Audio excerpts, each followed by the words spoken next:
अब 9वें ज्योतिर्लिंग की कथा वैद्यनाथेश्वर। इसकी बड़ी सुंदर और आनंददायी कथा है कि रावण ने शिवजी को राजी करने के लिए तप किया कैलाश पर, और तब से मैं विस्तार नहीं कर रहा हूं क्योंकि समय का अभाव है। तब से शिवजी प्रकट हो गए। की हुई साधना कभी व्यर्थ नहीं जाती है।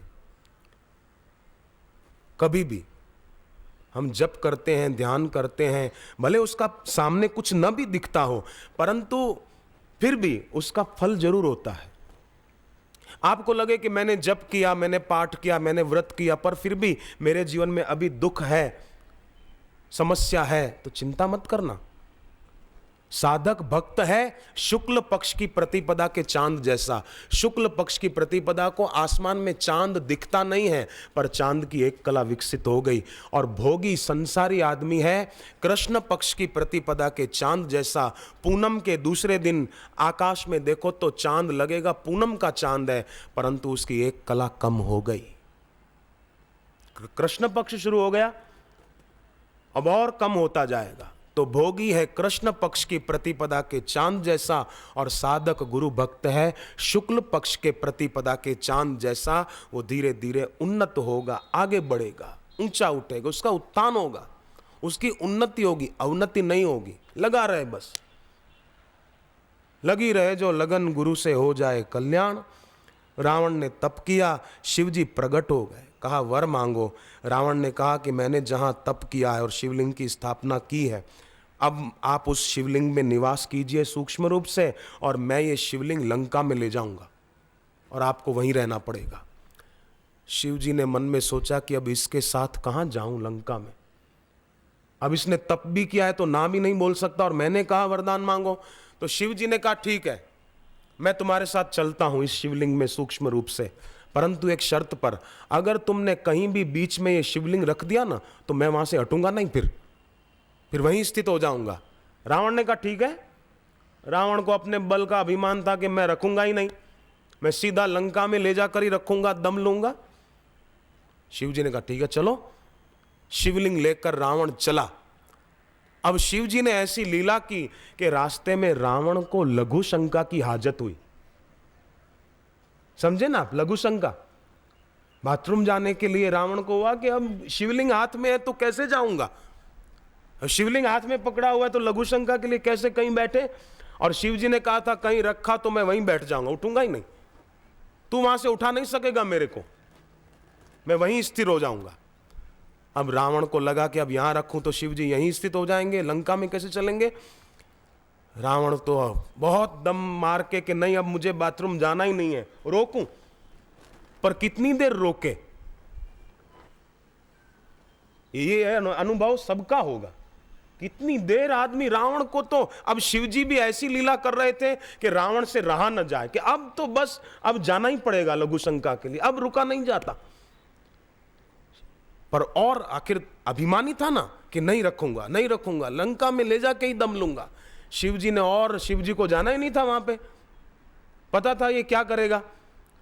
शिवजी ने और ज्यादा ऐसी लीला की कि रावण को तो अब बोले अब रहा नहीं जाएगा, पर नीचे नहीं रखूंगा।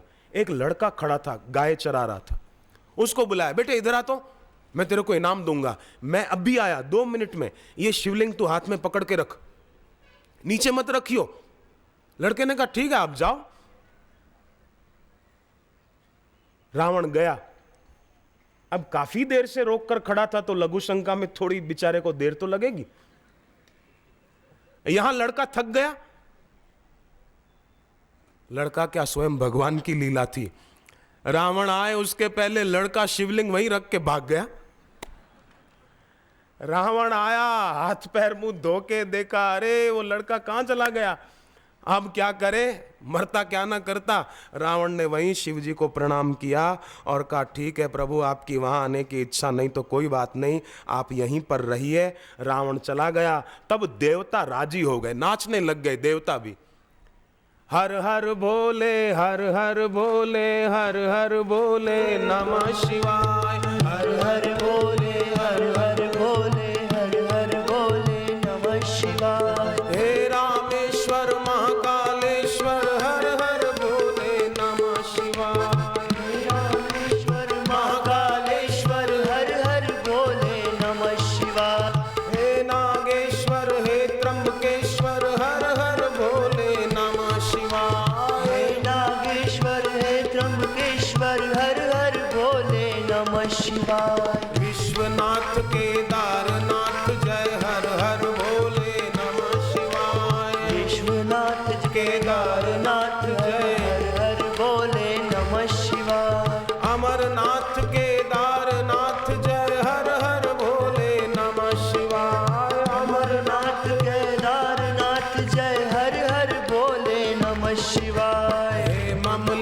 घुश्मेश्वर हे घुश्मेश्वर हर हर भोले नमः शिवाय।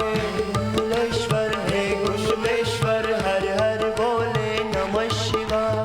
भीमा शंकर मल्लिकार्जुन हर हर भोले नमः शिवाय। भीमा शंकर मल्लिकार्जुन हर हर भोले नमः शिवाय। भीमा शंकर मल्लिकार्जुन हर हर भोले नमः शिवाय। भीमा शंकर मल्लिकार्जुन हर हर भोले नमः शिवाय। हे रामेश्वर महाकालेश्वर हर हर भोले नमः शिवाय। हे रामेश्वर महाकालेश्वर हर हर भोले नमः शिवाय। देवता सब नाचने लग गए और कहा, वाह प्रभु, आपने कैसी लीला की, रावण के हाथ साथ नहीं जाने के लिए और आप यहीं स्थित हो गए। जय हो भोलानाथ की जय हो। नमः पार्वती पतये हर हर महादेव करके देवों ने शिव जी की जय जयकार की। शिव जी पुनः प्रकट हो गए और देवताओं को कहा कि मैं ही उधर जाना नहीं चाहता था, इसलिए नहीं गए, लीला कर दी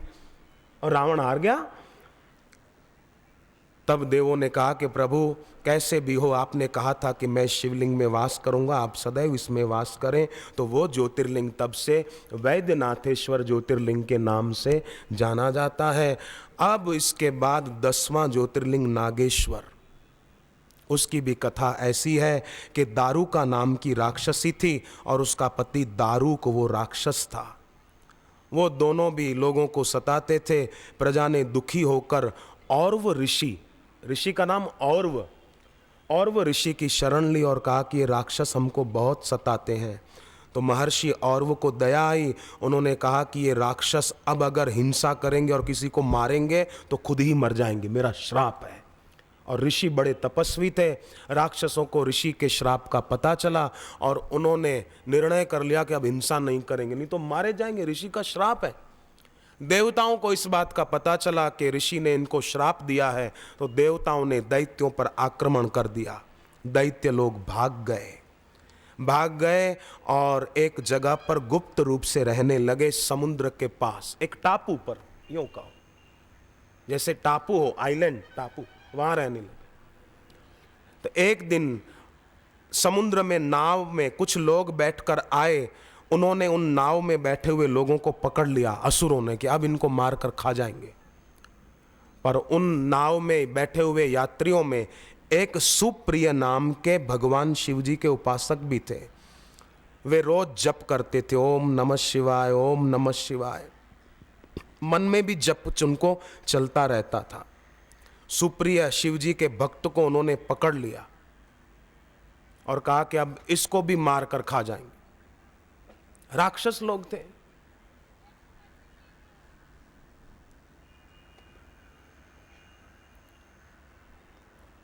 हनुमान जी को खाने वाले नहीं मिले थे। सुरसा कहती है मैं तुमको खा जाऊंगी। आगे सिंहिका मिली तो वो भी कहती है मैं तुमको खा जाऊंगी। लंका गए तो लंकी नहीं मिली, वो भी कहती है मैं तुमको खा जाऊंगी। हनुमान जी को हुआ कि इनको आज सुबह से कुछ खाने के लिए मिला ही नहीं, मैं ही मिलाऊं खाने के लिए। तो असुर लोग ऐसे होते हैं। पर हनुमान जी जैसी भक्ति हो जिसके दिल में, तो काम क्रोध लोभ रूपी असुर भक्तों का कुछ बिगाड़ नहीं पाएंगे। सुप्रिय रोज पूजा करते थे और पूजा जप किए बिना खाते नहीं थे। राक्षस मारने के लिए आए तो वहाँ भी शिव जी प्रकट हो गए और राक्षसों को भगवान शिव जी ने नष्ट कर दिया। और सुप्रिय ने उपासना पूजा दृढ़ता से की थी, इसलिए शिव जी वहाँ एक ज्योतिर्लिंग के रूप में निवास करते हैं, जिसको नागेश्वर ज्योतिर्लिंग कहते हैं। नागेशम दारुका वने। अब 11वां ज्योतिर्लिंग रामेश्वर, जिसकी स्थापना स्वयं भगवान राम ने की थी। समुद्र पार जाना था, सोच रहे थे कि क्या किया जाए, कैसे समुद्र पार जाया जाए। राम जी को सोचते सोचते प्यास लगी। किसी सेवक को कहा थोड़ा जल लेकर आओ, मुझे प्यास लगी है। सेवक जल लेने को गए, जल लेकर आए। शिव जी की याद राम जी को आ गई। पानी पीने ही वाले थे, होठों तक पानी का पात्र लाए ही थे कि राम जी को शिव जी की याद आ गई। प्यास खूब लगी थी पर पानी नहीं पिया, पानी को एक तरफ रख दिया। शिव जी की याद आई तो चुपचाप बैठ गए। और उन्होंने वहाँ पर एक शिवलिंग की स्थापना की। तुलसीकृत रामायण में भी आता है, लिंग थापि करी विधिवत पूजा, शिवलिंग की स्थापना करके विधिवत पूजा की। लिंग थापि करी विधिवत पूजा, शिव समान मोहि प्रिय नहीं दूजा। राम जी कहते हैं मुझे शिव जी बहुत प्यारे लगते हैं, शिव समान मोहि प्रिय नहीं दूजा। पूजा की और पूजा करके राम जी थोड़ी देर शांत बैठ गए और फिर इतना उनको आनंद आया शिव जी की याद में कि भगवान राम शिवलिंग के आगे खड़े होकर नाचने लग गए। राम जी नाचने लग गए। शिव पुराण में वर्णन है, बड़े आनंद में आ गए, राम जी नाचने लग गए। कैसी बढ़िया बात है, भगवान राम नृत्य करने लगे। शिव जी ने राम जी का इतना प्रेम देखा कि ये राम जी नृत्य कर रहे हैं। शिव जी तुरंत प्रकट हो गए और कहा कि कहो हम क्या सेवा करें आपकी। राम जी ने तब कुछ चर्चा हुई, उस विस्तार में हम न जाएं। राम जी ने कहा कि अब आप भक्तों का कल्याण करने के लिए यहाँ मैंने पूजा की है तो आप इसी शिवलिंग में वास कीजिए। वो रामेश्वर ज्योतिर्लिंग समुद्र किनारे। अब 12वां ज्योतिर्लिंग कृष्णेश्वर ज्योतिर्लिंग जो आपके महाराष्ट्र में ही है, औरंगाबाद से 22 किलोमीटर की दूरी पर है कृष्णेश्वर ज्योतिर्लिंग। उसकी कथा भी बड़ी सुंदर और प्रेरणादायी कथा है। 12वें ज्योतिर्लिंग की कथा सूत जी महाराज कहते हैं, ध्यान देकर करके सुने। आज शिवरात्रि है, आप में से कई लोगों ने मुझे लगता है कुछ खाया नहीं होगा, हो सकता है पानी भी न पिया हो। ध्यान से सुनना। सुधर्मा नाम के एक ब्राह्मण थे, सुदेहा नाम की उनकी पत्नी थी। शादी के कई साल बीत गए पर संतान नहीं थी। निसंतान पति पत्नी बड़े दुखी रहने लगे। तब पत्नी सुदेहा ने पति को कहा कि आप चिंता न करें पतिदेव, मेरी छोटी बहन है गुष्मा, आप उससे दूसरी शादी कर लीजिए। सुधर्मा ने कहा कि नहीं नहीं, मैं दूसरी शादी नहीं करूंगा। अगर शादी हुई और उसको संतान हुई तो फिर हो सकता है तुमको ईर्ष्या हो। बोले नहीं नहीं होगी, मेरी बहन जो है सगी बहन है मेरी छोटी। सुधर्मा राजी हो गए और उनकी दूसरी शादी सुदेहा की बहन गुष्मा से हुई।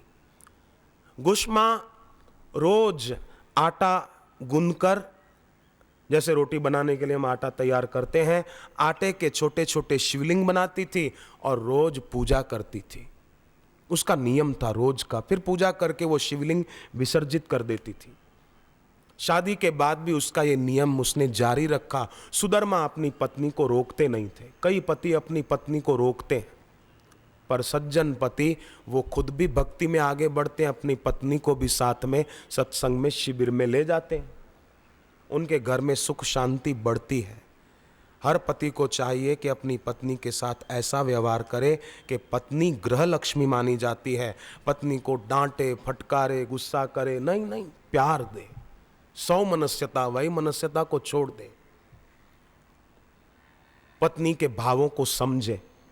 न समझ पाता है ना पति, तभी संघर्ष करता है। एक पत्नी पूजा की जगह पर घर में बैठकर प्रार्थना कर रही थी, हे भगवान मेरी उम्र भी मेरे पति को लग जाए।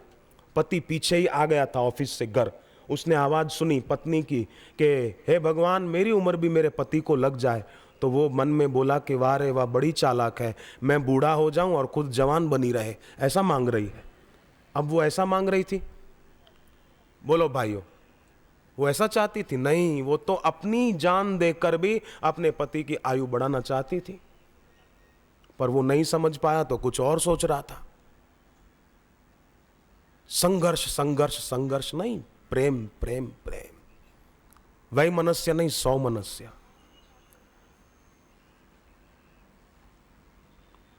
पति गुस्सा बहुत करता हो ना, डांटता फटकारता हो, तो बहने एक काम करना, आज महाशिवरात्रि से ही शुरू कर देना। पार्वती जी का सुमरण करके आश्रम में कभी गए, आज नहीं तो कभी भी आश्रम जाएं तो वड़दादा की परिक्रमा करके थोड़ी मिट्टी ले लेना, उसमें कुमकुम मिला के उत्तर दिशा की ओर मुंह करके पार्वती माता का सुमरण करके तिलक करना और मंत्र बोलना, ओम ह्रीम गौर्यै नमः, ओम ह्रीम गौर्यै नमः, ओम ह्रीम गौर्यै नमः। हे पार्वती माता, जैसे आपका और शिवजी का ग्रस्त जीवन है, ऐसे ही मेरा और मेरे पति का ग्रस्त जीवन हो जाए। हम पति पत्नी के झगड़े खत्म हो जाएं, घर में प्यार बढ़ जाए। ओम ह्रीं गौर्यै नमः, ओम ह्रीं गौर्यै नमः, ओम ह्रीं गौर्यै नमः। कितना सरल है, स्कंद पुराण का मंत्र है, ये पौराणिक मंत्र है। सदग्रस्त पत्नी को अगर कष्ट हो तो वो ये करे। गुरु मंत्र का जप करे, रोज दीक्षा ली है तो। सुधर्मा सुदेहा, दूसरी पत्नी गुष्मा पूजा पाठ करती थी, पति रोकता टोकता नहीं था। परिणाम यह आया कि शिवजी की कृपा से गुष्मा ने समय बीतने पर एक बालक को जन्म दिया। बालक बड़ा तेजस्वी था, शिवजी की कृपा से जन्मा था। सुधर्मा की पत्नी पहली सुदेहा को धीरे धीरे ईर्ष्या होने लगी कि अब मेरे पति इसको ज्यादा प्यार करेंगे, क्योंकि मेरे को बेटा नहीं हुआ, इसको हो गया। ईर्ष्या बढ़ने लगी। एक दिन ईर्ष्या के वश होकर सुदेहा ने क्या किया कि अपनी ही बहन के उस बच्चे को रात में उठाकर मार डाला, हत्या कर दी बच्चे की, और उसके टुकड़े करके एक तालाब में फेंक दिया। गुष्मा को पता तो चल गया कि ये इसी का कृत्य है, पर सुदेहा भी नाटक करने लगी, रोने लगी, अरे बच्चा कहाँ चला गया, किसी ने मार दिया, ऐसा वैसा, ये वो नाटक किया को।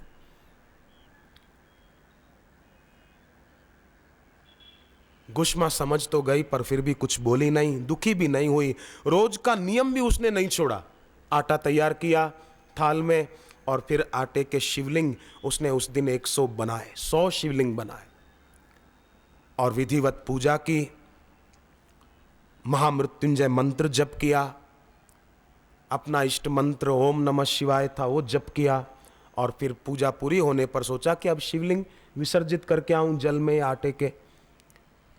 मन में जप करती करती सरोवर के किनारे आई और शिवलिंग धीरे धीरे विसर्जित करने लगी, और मन में कहने लगी कि भोलानाथ, मैं आज जो पूजा दिल से की है, अगर मेरी पूजा आपने स्वीकार की है तो आप कृपा करके मुझसे अपनी भक्ति कभी भी मत छीनना। सब छूटे तो छूटे, बेटा मर गया, मुझे उसका दुख नहीं है, पर प्रभु कुछ भी हो आपकी भक्ति कम न हो।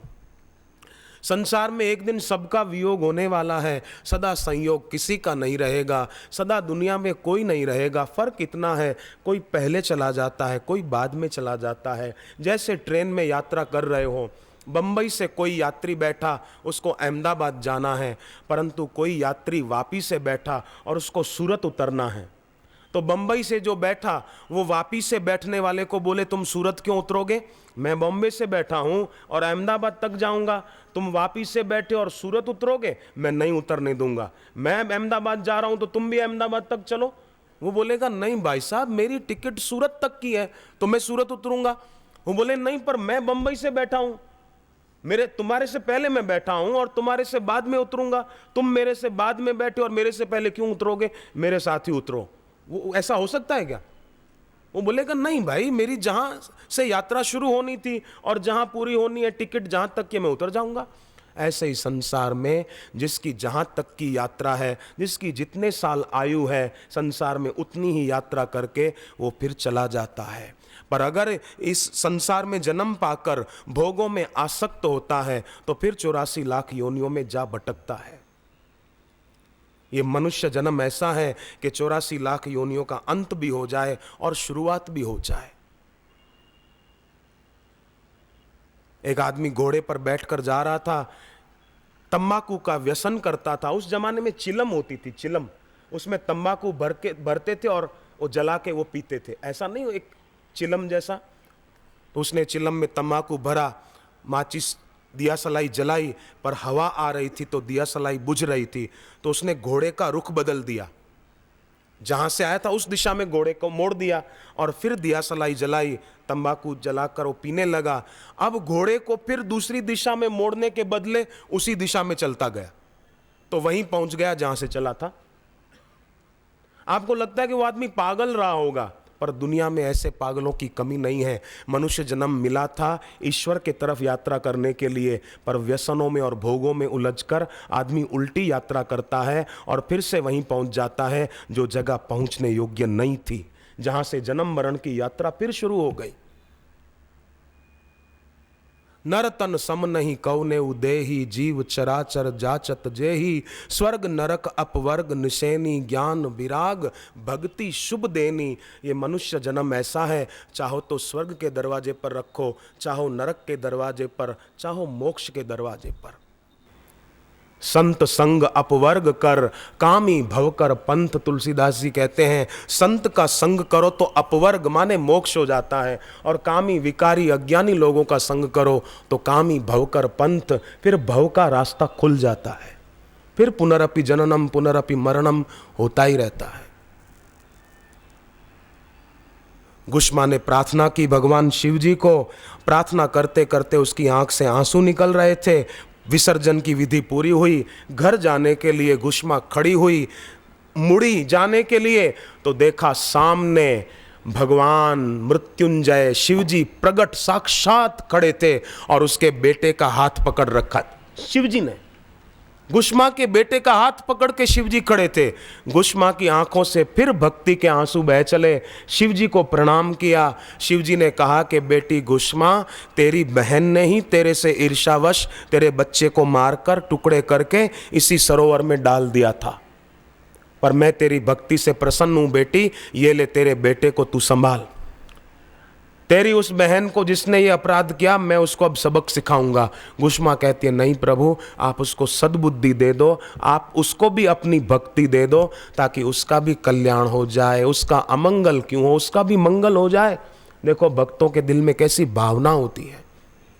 शिव जी ने कहा तथास्तु। और बेटी गुष्मा, तूने इतनी दिल से भक्ति की है, दुखद परिस्थिति आने पर भी तूने नाम जप नहीं छोड़ा और भक्ति नहीं छोड़ी। मैं तेरी भक्ति से प्रसन्न हूँ। मैं यहीं पर तेरे नाम से भविष्य में जाना जाऊँगा। तेरा नाम गुष्मा है तो इस जगह का नाम गुष्मेश्वर होगा। गुष्मेश्वर गुष्मेश्वर ज्योतिर्लिंग औरंगाबाद से 22 किलोमीटर की दूरी पर है। आज भी लोग वहाँ दर्शन करने जाते हैं और अपना जीवन धन्य करते हैं।